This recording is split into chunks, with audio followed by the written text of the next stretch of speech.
Hello, everyone, and welcome to the Darkest Hour. I'm your host, Amanda Jane. Demons, known by various names across different cultures, they often sit ready to torment and terrify. In their cunning nature, demons seemingly possess the ability to transform themselves into any shape or form. When you hear demon, you might envision encountering a grotesque creature with horns and fangs straight out of your darkest nightmares.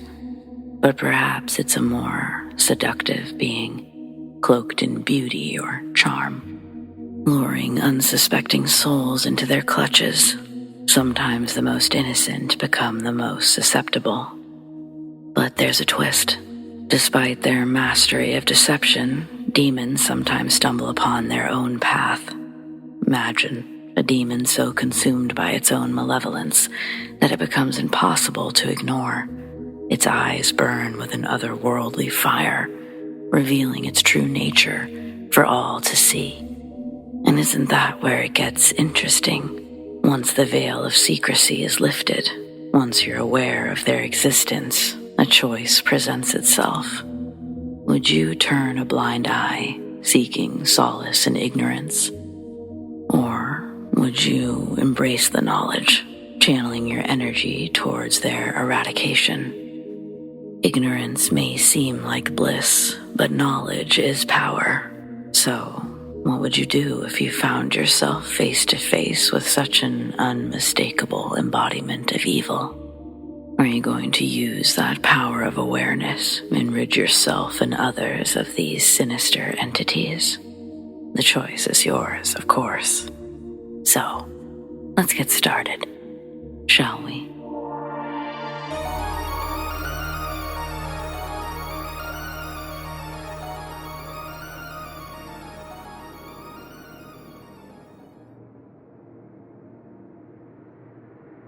My mother is from India, and every couple of years we would go stay with my grandparents.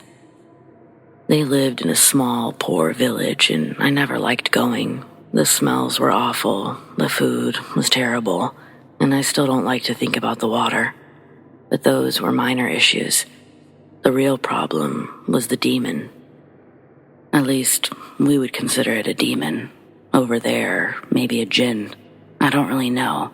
They have lots of beliefs about demons over there, but I never spent much time learning about it.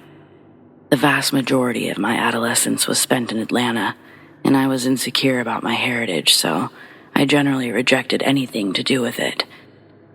Now that my grandparents have passed away, I deeply regret my reluctance, but I digress.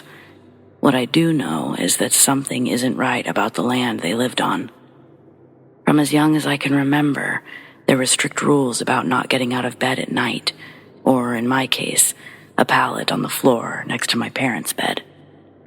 Everyone slept with different idols and charms above their heads. They were supposed to protect us, but only if we stayed put. When I was younger, I believed every word of it. My parents always made sure that I used the bathroom before bed, and I even had bells tied to my ankles at one point. At night, I'd hear footsteps puttering around the dirt floor, and sometimes there would be scratching on the walls or a pair of glowing eyes in the dark. They weren't red or anything, just glowing like an animal's eyes, but we didn't have any pets. The most frightening night of those years happened when I was 7. I was almost asleep when a set of footsteps came into my room and stopped directly next to me. I kept my eyes squeezed shut behind my blanket, but the top of my head was still exposed, and I felt a warm breath of air on my head. It was like a big animal hovering over me, sniffing. The last time we visited, I was 14 and in the throes of a particularly strong, rebellious streak. I thought my family was paranoid, that the footsteps and heavy breaths were just my cousins.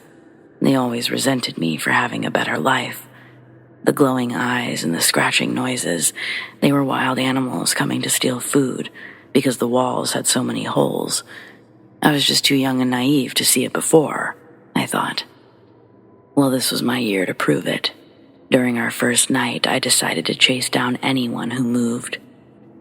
It was almost 3 a.m. when I woke up to something walking in the hallway, and I was moving towards it in an instant. My parents kept a candle burning in the center of the room. Dirt floors, not a fire hazard. They used it as an extra barrier against the demon, and I grabbed it as I passed by. The footsteps suddenly began moving in the opposite direction, towards the back door. To me, this confirmed that my cousins hadn't expected me to actually investigate, and now they were trying to get away. So I chased them right into the backyard. When I got there, I saw a dark figure, one the exact same size as my older cousin, shooting into the tall grass. I went literally 2 steps in, just a few feet behind him, when my mother's voice made me freeze mid-stride. She had followed me outside and was screaming for me to stop. At first, I was relieved, because I was about to have proof that the bad, scary stuff was actually just my shitty cousin. But as I stepped backwards, a 10 to 12-foot spectacled cobra struck out exactly where my foot had been. If I'd taken one more step, it would have gotten to me, and there's no way I had a chance of making it to a hospital in time. My initial reaction was anger. I was so focused on proving there was no demon that I forgot about the very real dangers that snakes present in India. Even more so since my cousin should have known better. We've lost family members to cobras. Most people in that village have. I couldn't imagine him running into that grass. I'd gone in right behind him, though, so how had he not been bitten? I ran away from there faster than I've ran in my life, straight past my hysterical mother, and into the house where I intended to show everyone that the cousin I suspected was gone. I wanted to shove the whole thing in their faces, but my cousin was sleeping in his bed. All of them were. Not one person was missing. Now I know you're going to think that someone doubled back through the front door, but they didn't. Even though I stopped at the sound of my mom's voice, the figure's footsteps never did.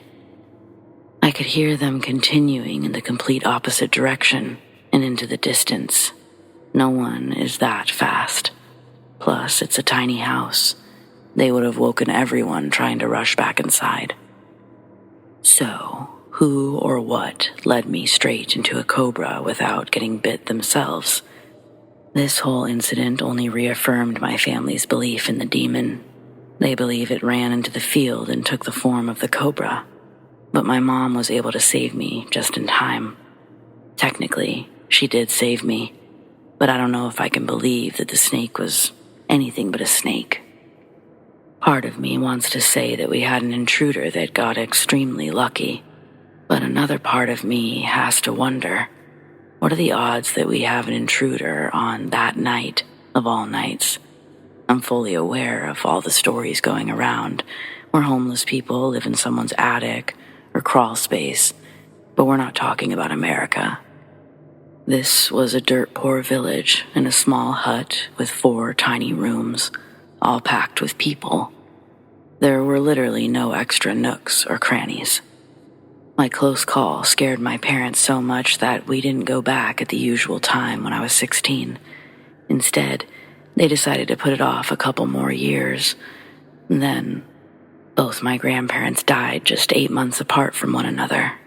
My mom never had a particularly close relationship with her siblings, so we never returned. I'm almost 40 now, and I think about that snake regularly. What do you guys think? All theories welcome.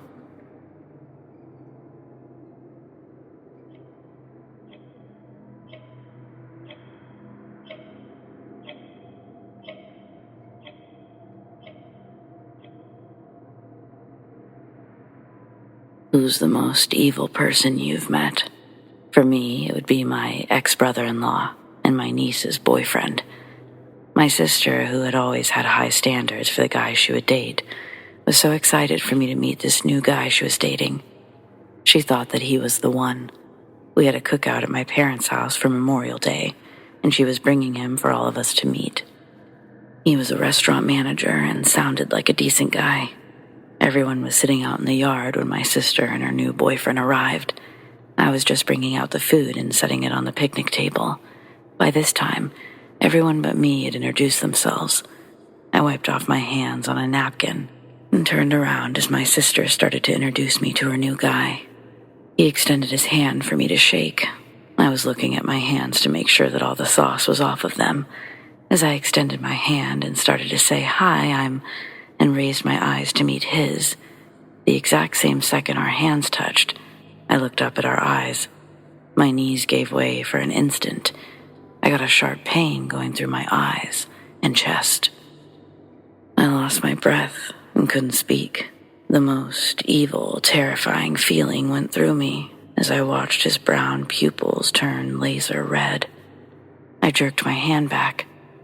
He gave me such an evil smile, like he knew that I had just saw the demon in him, like he knew that I had just seen his secret. I could only think, dear God, he's a demon. Everyone was looking at me. I couldn't take my eyes off of him, like I was just stunned. I could only whisper my name. I backed up from him and excused myself into the house. I couldn't believe what I'd just seen. His eyes glowed red. I knew he was evil, and I knew he was going to hurt my sister. My sister came into the house all happy, asked me what I thought of him. I told her I didn't like him. I told her what I saw, and that he was going to hurt her. She was upset with me and didn't listen. Well, she ended up marrying him. A few months later, she became pregnant. In her 4th month, she miscarried the baby. The very next day, he was late coming home. She called the restaurant and they told her he had left hours ago.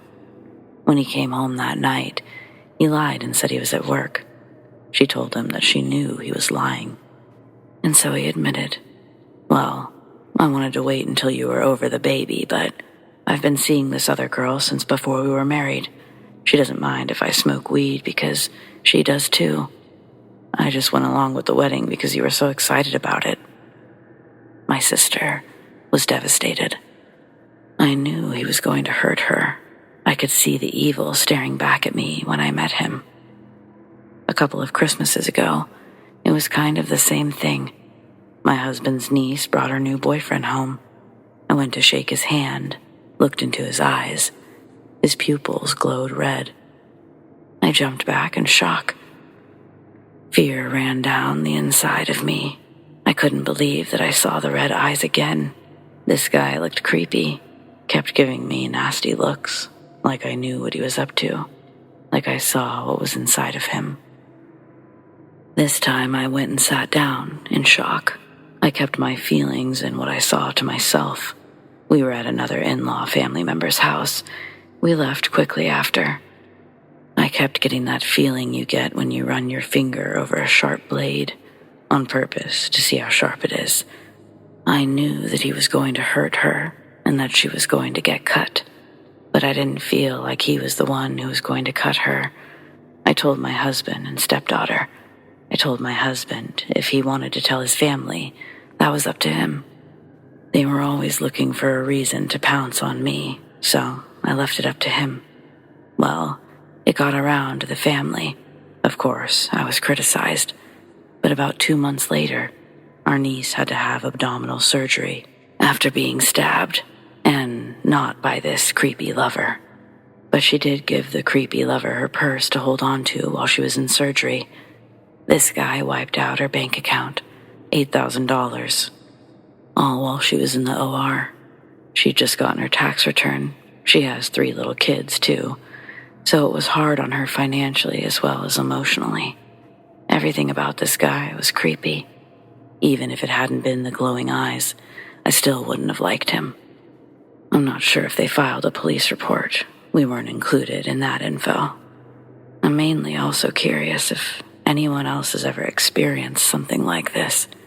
Like, can you just feel when something is wrong?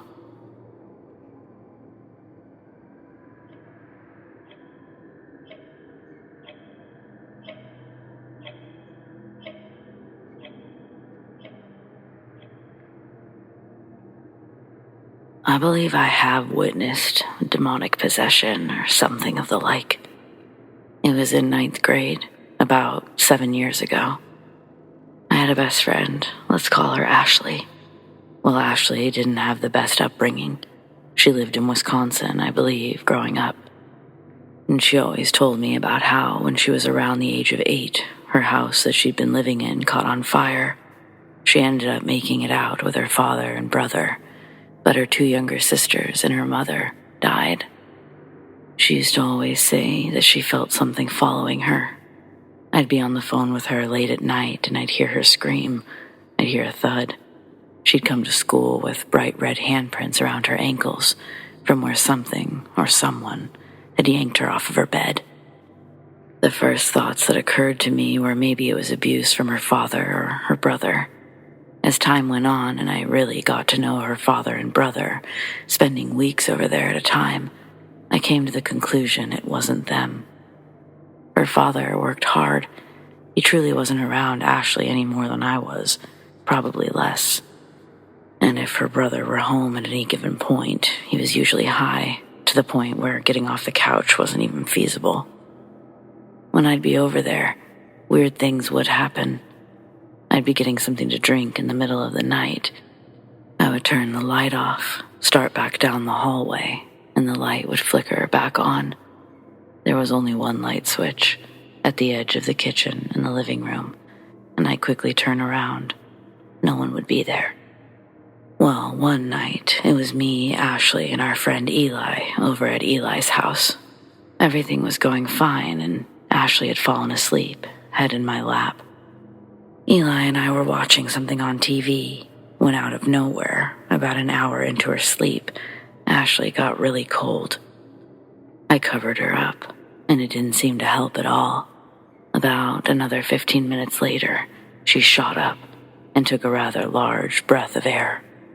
She then got up off the bed and started walking down the hallway. Eli and I were confused, but we didn't bother to follow her. Maybe she was going to the bathroom. She came back about a minute later with a butcher's knife in her hands. She stood at the edge of the door with the knife up, just staring. We then proceeded to freak the fuck out just a little bit. Eli asking me what to do. Had we ever talked about this? Wasn't there something about lining the door with salt? I don't fucking know. Maybe. Let's just try it. Okay. So we do. She hasn't moved an inch, dude. Should we call someone?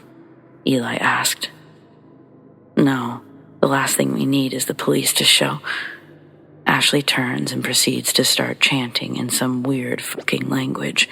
Latin, maybe talking backwards. She turns to her left, starts repeatedly stabbing the wall, still chanting. We sit there, staring in silence, unmovable. She then turns and throws the knife down the hallway and falls to the floor. At this point, Eli's brother, Jake, wakes up and opens his bedroom door. What the hell is going on? Stay where you're at. Get back in your room and shut the door, he tells his brother, Jake. What? He asks. He walks towards Ashley, and her gaze turns to meet him. He instantly freaks out, jumps into the bathroom, shutting and locking the door. Then she begins clawing at the fucking door. We all just sit there in dead silence while we can hear the scratching at the door. This goes on for 5 more minutes, and she stops. She then makes direct eye contact with Eli. She starts repeating his name over and over again in a horrifying voice. Eli, Eli, Eli, Eli, Eli. At this point, Eli just starts crying. He has no idea what else to do. Well, what happened next is what hit me in my core, made me rethink life a little. Ashley was all of 5'2", maybe 110 pounds, soaking wet. She blew the salt away, backwards fucking crawled into the room, snatches a recliner out of her way, and grabs a necklace she'd lost about a week prior. The necklace was an upside-down cross, black on some black-colored chain. And then she backwards fucking crawls down the hallway, out of the house. We all sat there in shocked silence, just for a few minutes. After I finally muster all of the courage possible, I take off after her, Jake and Eli soon following suit. We searched for about an hour, and we couldn't find her. This time, we went back inside and called her dad. Keep in mind, it was about 3 a.m., and he doesn't answer the phone. Eli, Jake, and I gather in Eli's bedroom, confused about what to do. We just sit there, and at some point, almost against our own will, we fall asleep. I'm the first one to wake up. I do so in a panic. I walk down the hallway and turn into the kitchen. I glanced right, and their front door was wide open. Then I looked down. Ashley was asleep on the threshold of the door.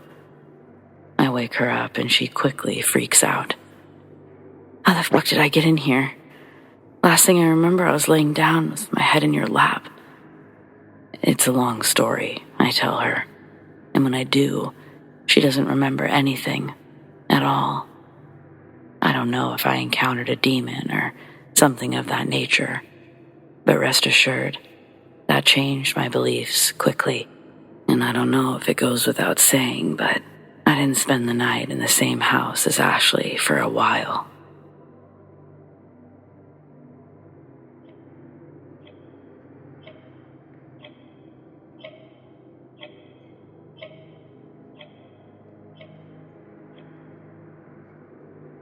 I was blissfully unaware of my stalker's actions until he was arrested. I work as a counselor in an addiction treatment clinic. Most of our patients are wonderful people, but we do get some strange ones. 2 years ago, when I was 29 and hadn't worked there long, I was assigned a new patient. He was a man in his late 30s who had been a heroin user for most of his life. It was clear to me that he was very isolated and that he craved attention.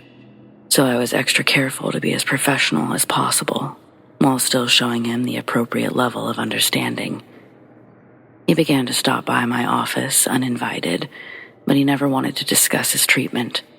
Initially, he just talked a lot about himself, but he soon began to ask questions about me. I explained the boundaries of our relationship to him again and gave my supervisor a warning that this patient may need a different counselor. Then he bought me flowers and a stuffed animal, and I was forced to have him reassigned immediately. I obviously couldn't accept his gifts, and my rejection angered him. He threw a fit in our lobby, accusing me of leading him on, and our security guy had to escort him from the building. We treat patients with methadone, and we are reluctant to dismiss them without detoxing first, but my supervisor told the patient he wouldn't be able to return if he acted out again. A couple of days went by without incident, and the patient, let's call him John, apparently showed up to dose every day and left quietly like he was supposed to. One day I came out after we closed to find John sitting on the ground next to my car. He told me that he was sorry for getting upset, that he understood that no one could know about us. I was starting to feel scared, so I just stood there and listened to him ramble on about his love for me until some of my coworkers came out and found us. They convinced him to leave, and I knew now that he would definitely be discharged. Looking back, I feel so stupid because I actually pitied him. I was even planning on asking my supervisor to see if they could transfer him to another clinic, at least for a 3-week detox, so that he wouldn't have to suffer through the severe, acute withdrawals. John stopped coming on his own, and I didn't see him again. Unfortunately, he saw a lot of me. Everything that followed, I heard from the police or my family members.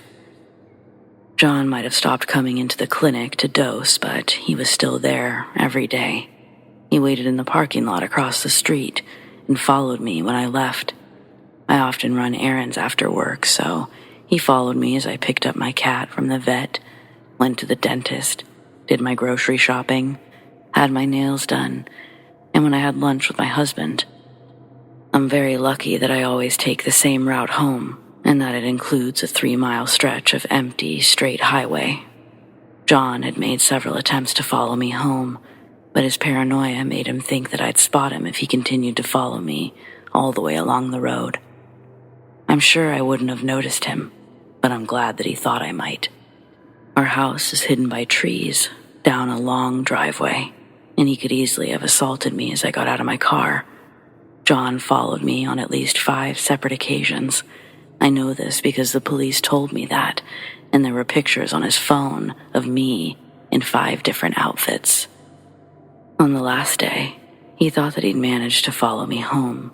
He saw me take a slightly different route, park at a big house, and walk in the front door. He couldn't have known that I was visiting my mother-in-law, and he would soon cease to care. My husband's sister was 19 at the time, and she's a beautiful girl. John was parked up the road when she got home from school, and that was all it took to break his obsession with me. When he saw me leave later that evening, he stayed behind. The next morning, he accosted my sister-in-law as she walked to her car. He rambled on about wanting to marry her. He scared her, but she's a smart girl. She managed to get into her car via the passenger door and honk the horn. My husband was going over some paperwork with their dad inside, and they both ran outside. John was banging on my sister-in-law's window and kicking her car. He saw these 2 6-foot-something men approach and pulled a steak knife from his cargo pants. My father-in-law kept his distance, trying to talk him down. My sister-in-law is calling 911 from inside the car, and my husband went inside to get his dad's gun. That calmed John down. He laid down on his belly and waited for the deputies to come. John was arrested on charges relating to his knife-wielding and vandalism of the car.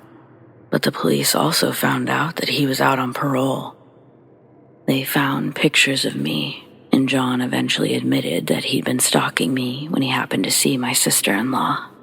I feel incredibly guilty for leading him to her, for not paying attention to the warning signs. John's original conviction was for the aggravated rape of a young girl whom he had stalked first. It's nauseating to know that someone spied on you for a whole week without you noticing him. But it's worse to know that he chose a young girl whom you love as his next victim.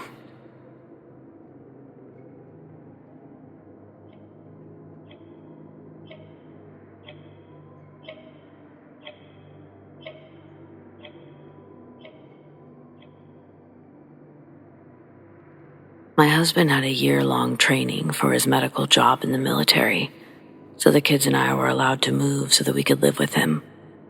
We thought that we'd really lucked out when I'd found a house for rent in a quaint little suburb of San Antonio, and the owner wanted to rent to a military family.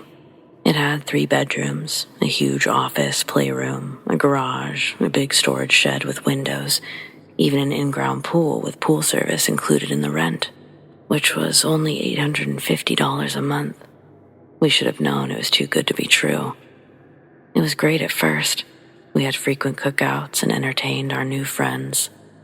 The kids loved swimming, and it was nice to cool off from the record temperatures.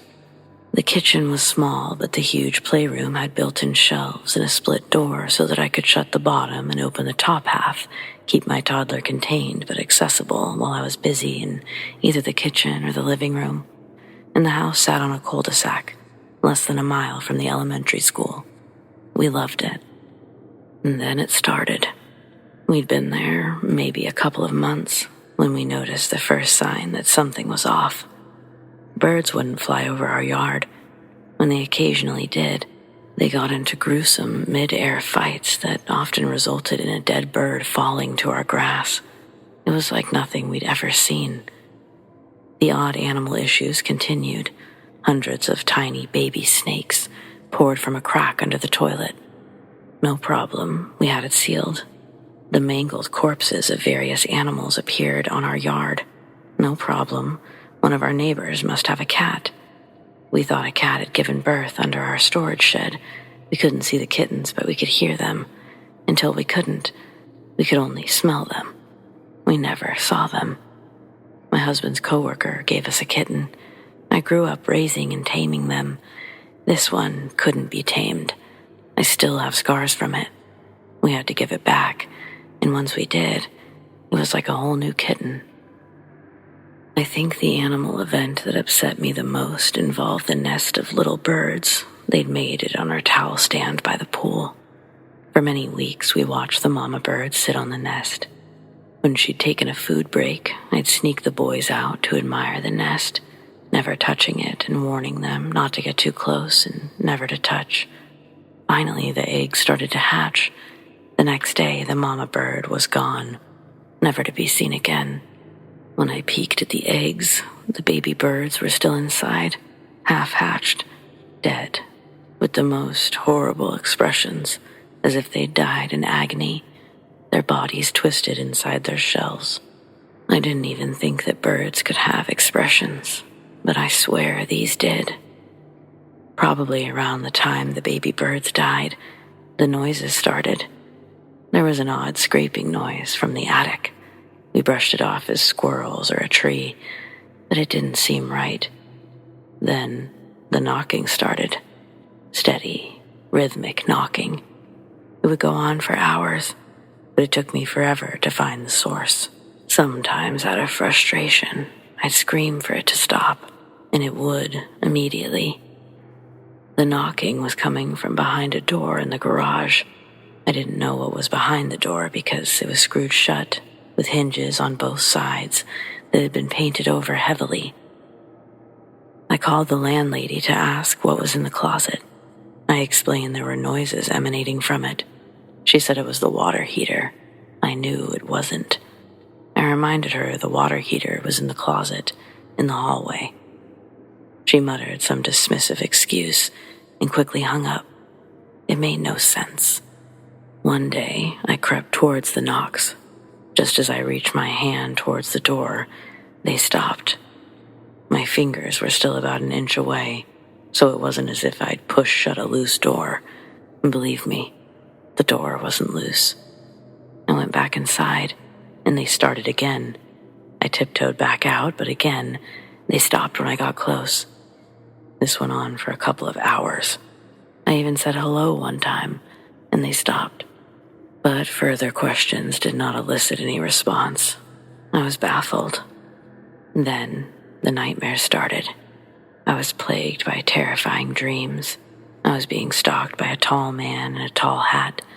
I never saw his face, but I heard his laughter. I also kept seeing images of these bizarre creatures in my dreams. The head of a dog or jackal, with the body of a raccoon, but the tail of something else entirely. They had red eyes, and I could find no reference to them online. Needless to say, I didn't sleep well at all. I also started getting sick a lot.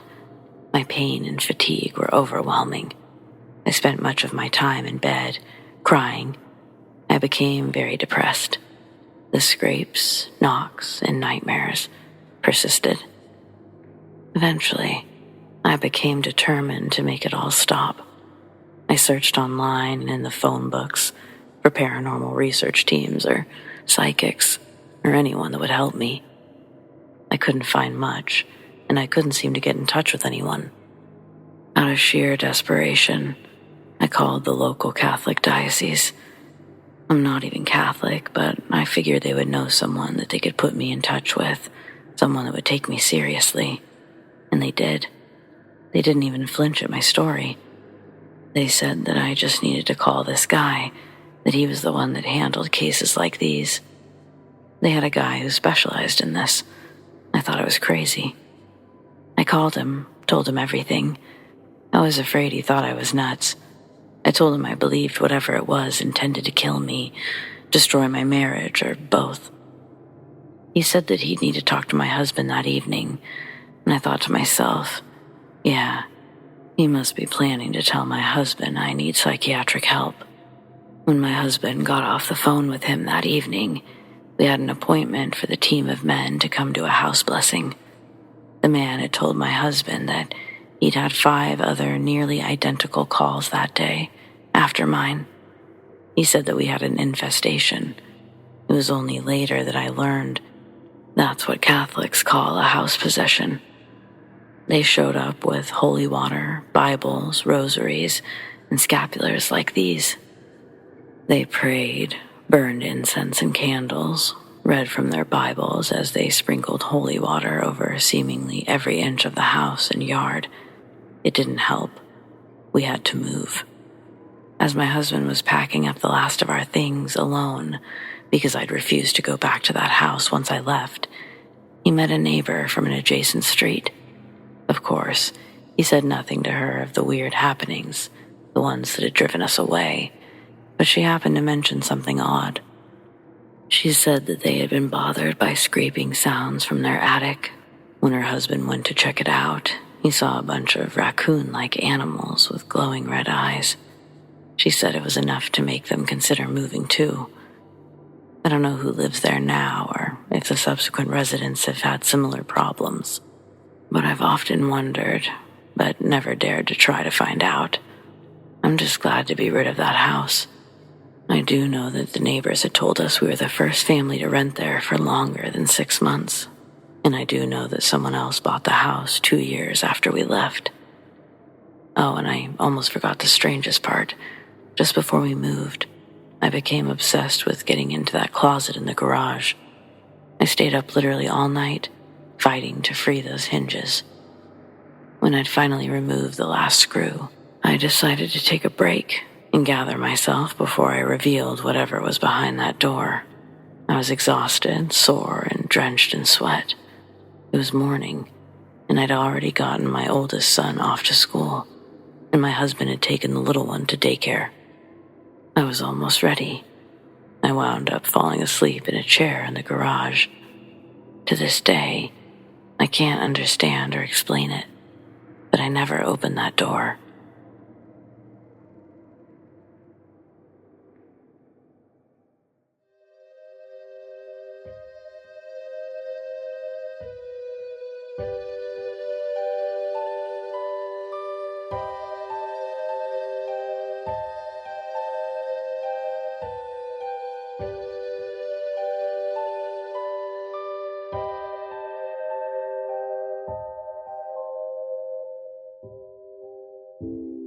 Well, friends, it appears we've reached the end of tonight's episode. Thanks for joining me. Whether it's your first time or you're a regular, your support means the world over here. We've got brand new episodes every Friday night. Keep those eyes open long enough for those deep sleep videos, and of course, double features. Subscribe, tap the bell, and you'll never miss a thing. Big thanks to those who shared their stories, and a huge shout out to all of my patrons, whom we appreciate so very much. Tracy S, Tamara K, Monica L, ZoeWatt, Chelle B, Donald C, The Dark Cosmos, Marion T, Rat Girl, Alisha S, Erin G, Nikki H, Mr. Revenant, Naz K, Brendon G, Paul T, Nicholas C, Lissane, Arlene F, and Adrienne. If you want to support The Darkest Hour in other ways, consider joining our Patreon, patreon.com/thedarkesthour, or click the link in the description to learn more. Do you have stories like these? I'd love to share them. Send them to me, amandadarkesthour@gmail.com, or on the Darkest Hour subreddit, The Darkest Hour YT. Stay spooky.